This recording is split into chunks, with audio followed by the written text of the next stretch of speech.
we are co-laborers with God. Ye are God's field. Ye are God's building. So Paul called himself and his team members workers together with God. In 2 Corinthians 5, if you read between 17 to 21, verses 17 to 21, he starts in 17 talking about the new creation. Then in 21, he talks about 20 and 21, he talks about being ambassadors. And when Paul was talking about ambassadors, he wasn't talking about all Christians.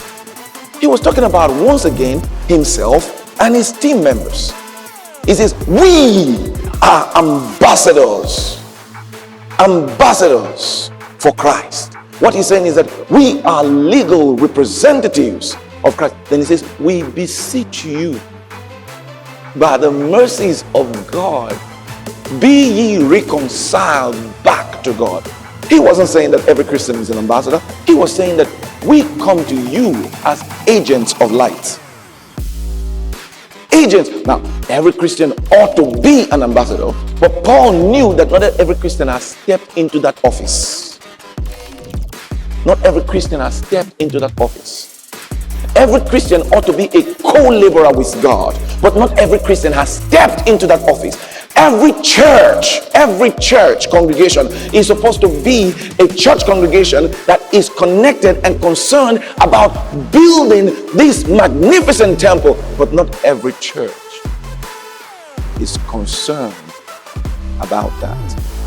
Did you know that the early church you see in Acts chapter 3 and chapters 4, 2, 3, 4, all the way to 6 was a self-centered church? The church you see in Corinthians, 1 Corinthians or 2 Corinthians chapter 8, the church in Macedonia was actually more spiritually mature than that church you have at the beginning, because the church that you see in Acts chapter 3 and chapter 4 was self-centered. When they brought all their resources together, when they brought all their money together, they used it to feed their members. The church in Macedonia, they were hungry, but they were not thinking about themselves. The church in Macedonia, it was said that they were poor, but they were not thinking about themselves. The church in Macedonia, out of their poverty, they brought out money because they were thinking about the church in Jerusalem. Oh God. That church was thinking about building the church, not just building a building. You know, sometimes I engage with some Christians, and sometimes I read some of the writings of some Christians, and I'm just like, wow.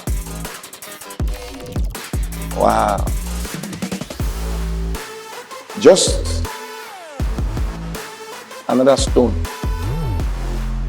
but not a builder. In the house, imagine where you have this beautiful house, where you can have either a single roll or a dual roll. Your single roll is you're a stone. You are being built.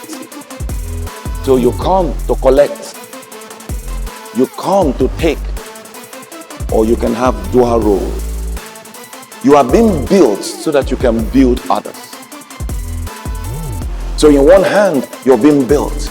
Then you're built to be made strong. Now you become a co-laborer with God. You know, isn't that what happens in a family? In a family, when you have younger ones, you don't stop being a child. If you are the first son, you don't stop being a child. You're still the child in the home, but we expect your role now to begin to change. And in certain sense, you start carrying out parent responsibilities to your younger ones, even though you remain a child.